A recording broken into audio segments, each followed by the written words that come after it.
racer out of Clyde, Victoria, Australia. It's Todd Hobson. Alrighty, it smells like pig shit, so that means one thing, you're at Eldora Speedway.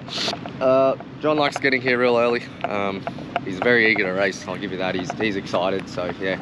Waiting in the queue to get on the infield. They pit on the infield here, as you see my last video here when I ran with Joe. Reunited with my Maserati's back. Pretty ordinary today, but it's not looking too bad. There's still a little bit of darkness looming. Still jet lagged as shit, so I'm gonna probably have a nap in my car and I'll probably check in with everyone once I'm on the infield. And what it is, I try guess the game, but it just throws me something different every year. So yeah, my first year was just to have one big night's sleep, 14 hours, it was good. Next year I had to get myself out of sleeping at 4 AM to midday. This year I just can't even friggin' sleep. I guess there's a bit of anxiety with doing what I'm doing right now. I mean, Eldora is not a walk in the park. Like, I know what to expect, at least I've raced here once. It was a fairly heavy night to the feature. Yeah, and fresh car and all that. Yeah, it is a big transition. Pretty much just leaving your whole life to come over here and race full time. Or semi-part-time. Yeah, it's a big jump, but you know, you gotta not regret it. Anyway, let's turn around and have a look at Eldora. I'm just coming from the back and I just felt a drop of rain. There's some spot showers going around. There's some pop-up storms and stuff around today, but it's nice and cool actually, which is relieving. Actually, my little kip in the car there, I was actually pretty warm. Kip means nap, by the way. So yeah, it's actually a relief to walk out here in the breeze, and I might just lay down in the trailer, eh? Alright, so I drew 41, that's solid, so we're not doing too bad. We just got to, that's probably going to put us in the middle somewhere. I think there's about mid-30s, high 30 car count here, so honestly I just want to plod around and get laps. I'm feeling a bit better now than before. It's actually been good, I've actually got in and worked on the car, so yeah, Chuck and John got it all buttoned up, but I just made sure everything was right too, with just the shocks and ride heights and all that, so we're ready to rip. See how we go.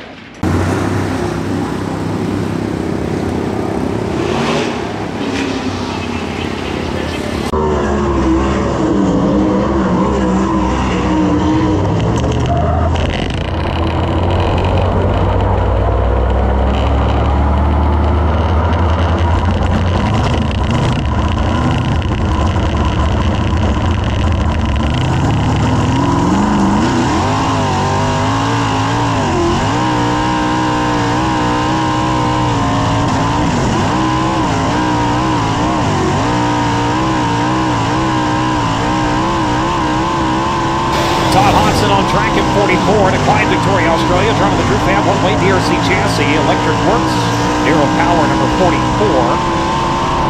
And the 99, Jack James out of Harlan, Indiana. Driving the Jones Auto Care Chevrolet Maxim chassis. Hertech Manufacturing, Bennett Enterprises entry. 44 Hobson, line number 1 with a 17.122. The 99 coming around, James at a 17.664.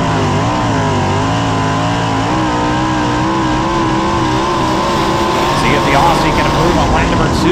He does. Takes it all the way to 6 quick. Hobson at a 16.761. Big improvement on lap number 2.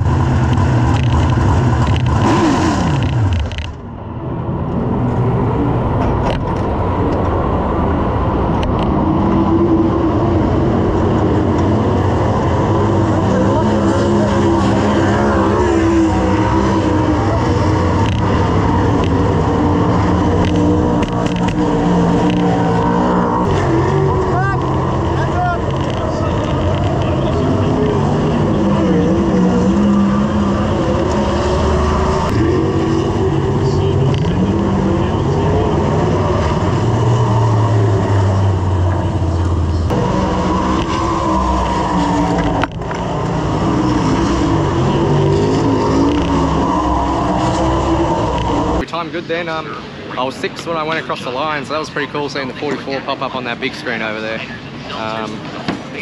Just seen him run the bottom the lap before, Carson Garrett I think it was, and just stuck it, and I missed it the first lap and then stuck it second, so I knew that was a good one when we come up forward. A bit right hand down still, so just put the left rear out, raise the nose, and I think the rest is on me. Had a shocking vibration too. I better check the GoPro still hanging on because I could not see going into 3.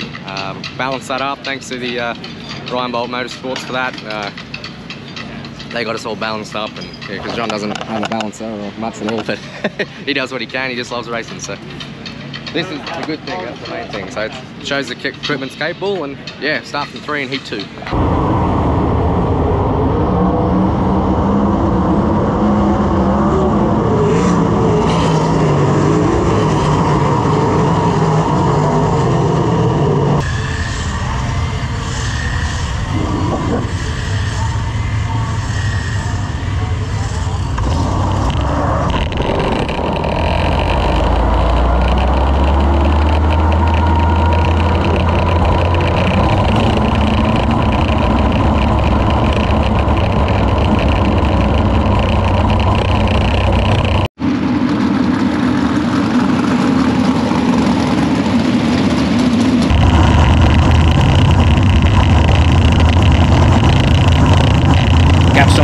Scott Miller Racing gets you beneath the bonnet of that Triple X chassis. We'll see what the 26 can do here on the pole. And Ron Supply Heat Race number 2. They'll find the throttle. Here we go, green from. Gonna jump out to that early advance. They roll to turn 1 and 2. Takes it up the banking, and he's gonna roll to the back straightaway. Battle is on though. Here comes Balloon to the outside. He'll snag 3rd and 12. Todd Hobson getting a pretty good run on the bottom side of the racetrack with everybody else kind of moving up in these early runnings. It seems like getting a good dig on the bottom initially is what really helps, but then the momentum around the top side of the racetrack seems to be paying off. Boy, Robert Balloon going against the script completely, went right through the middle. Now going to challenge to the outside. Here comes Leary in 15. Able to roll to the outside, going to thread the needle this time into turns 3 and 4. Does he have it? He does. The BIE Darty Altos number 15 up in that second spot. Looking to run into turns 1 and 2. Braxton Cummings looking pretty comfortable on the top side of the racetrack, getting around the 12 with Robert Balloon, but CJ Leary continuing to sneak through there. Jason Pursley's on the move. I'd say Pursley now, he's going to try to sneak by on the hub of the racetrack, throws that right rear out, and he's going to block the charge for the 44 Balloon. Middle to bottom, now he's going to go to the high side, see if he can get the 12 working. Shock change on that car again, goes to the middle. See him kind of struggle high, struggle low. He finds the middle and says, oh look, there's some.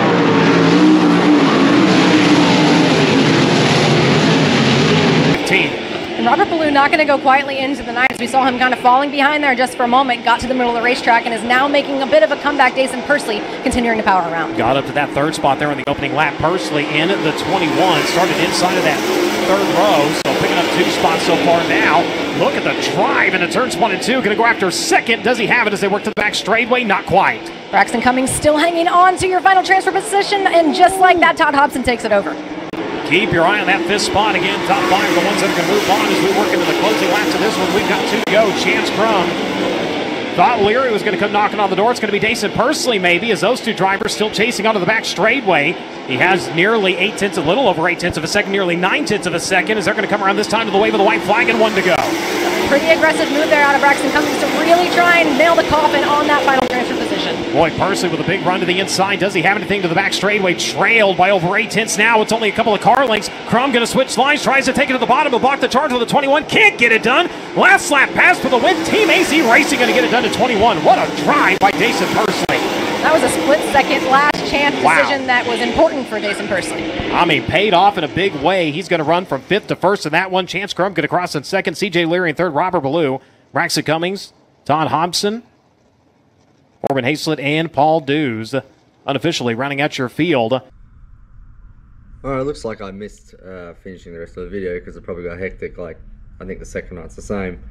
Yeah, heat race, I had a rookie error and ran out of tear-offs. How heavy it was, I did not expect to roll out to that after qualifying. So they just kept bringing the bottom in all weekend, and that was the first time I learned they were doing it. So yeah, I think I had 10 on or something. I probably should have had 15. It's just, and then when you pull the mud across your visor, it doesn't. Usually it just sometimes flakes off or spreads. It depends where you are. This one was weird. It wouldn't even budge. I did get a lot of it off just to finish the race, but Yeah, it was sketchy, so I didn't really push the issue too much once that happened. Also, it was right when I caught a transfer spot. I think I just put myself in the wrong part of the racetrack at the start. I just stuck on the bottom too long, but then Dayson just rolls the bottom like that. I don't really know what to do. Anyway, it's just laps. We just got to figure it out, and yeah, we're in the B.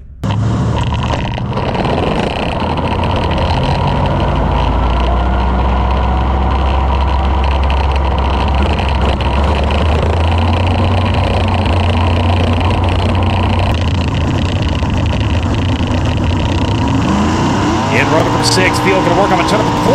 We're underway.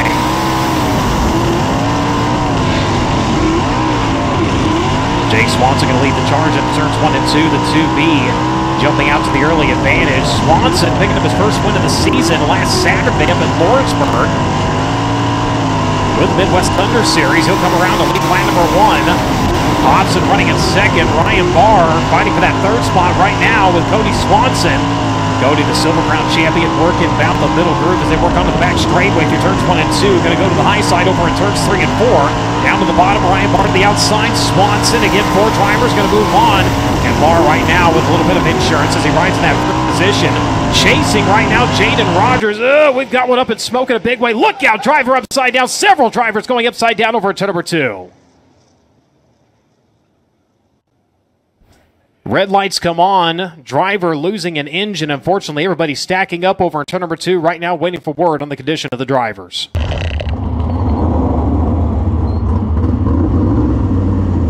On the hook.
Alright, so pretty solid in the B there. I wasn't comfortable at all at the start running the top. There was just marbly and no real structure, any cushion there. It was just sort of, if you blew it in a bit too hot, you slid over the top of it. Yeah, you can see with that crash with that motor blow up, how shit goes wrong so bad here.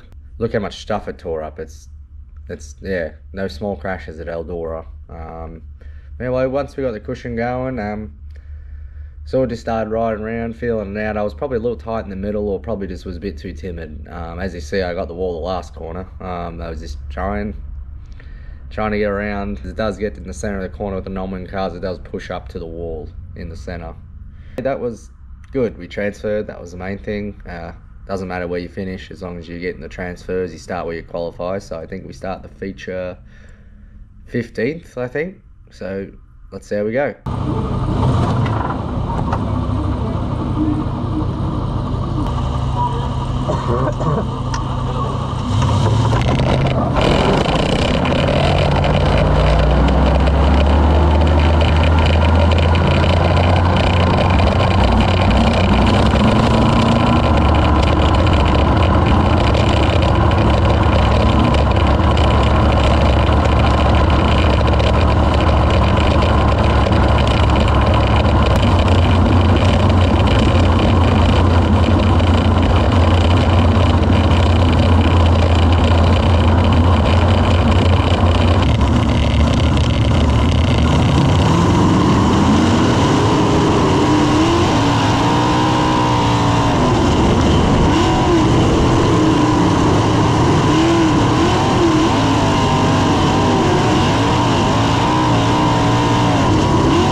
not my best footage here, but I can't see much better than you can. Let's just say that.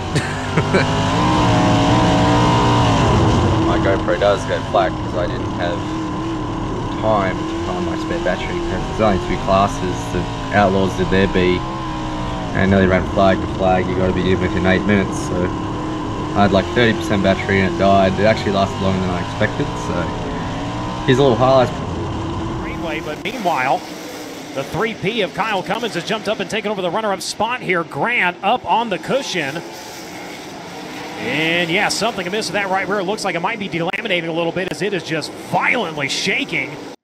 So there was massive tyre problems. I learned that there's a new medium tyre out this year. So non-wings cut the tyres super aggressively to get them to fire quick because they're like a rock. But what the issue been having is everyone is aggressive with them, but they're not coping. Usually they just chunk and blow apart, but they're actually delaminating. To cope with the higher heat, Hoosier made a medium 1, so I think they're actually a little harder. I don't know a lot about them, but medium and a medium 1. So the only tyre you can buy now is a medium 1, but all these tyres failing are the medium. So Robert Blue going to move up into the top 5. So as you can see, we restarted. Oh, it says 10th, but I dropped back 2 spots straight away because we didn't cut our tyre up at all because we had to quickly swap it. So I couldn't get my tyre to fire for 3 laps, and they're all firing it off pretty much by turn 1 down the back straightaway. They're ready to go. Straightaway, look to the high side though. Here comes Robert Ballou. Robert Ballou in the 12, the 6-time winner here at the Eldora Speedway. Going to try to line him up here in the final laps. The last time around here on night number 1 of Let's Race 2. Kyle Cummins enters to the middle of turns 1, brings it right to the middle of turn number 2. Robert Ballou with a big run onto the back straightaway. Does he have enough? Trails by about 6 car lengths. They work into turns 3 and 4. It'll be Cummins down to the bottom. Robert Ballou going to give it hell on the outside. Lights the hides off of turn number 4. Can he get there? Too close to call. Yes, he does. Robert Ballou gets it in 12. So yeah, I plodded on to about a 13th finish there. Might have been 14th, I don't remember. No, I think it was 13th because my best is 14th and I outdid it. That's why sprint car racing is bad. Non-wing sprint car racing is badass. Like, Ballou was about 2 spots in front of me on the restart and he wins the race in the last corner. Like, while that was a 10 grand to win show, I still think non-wing guys are underpaid. I know there's a lot of complexity with that.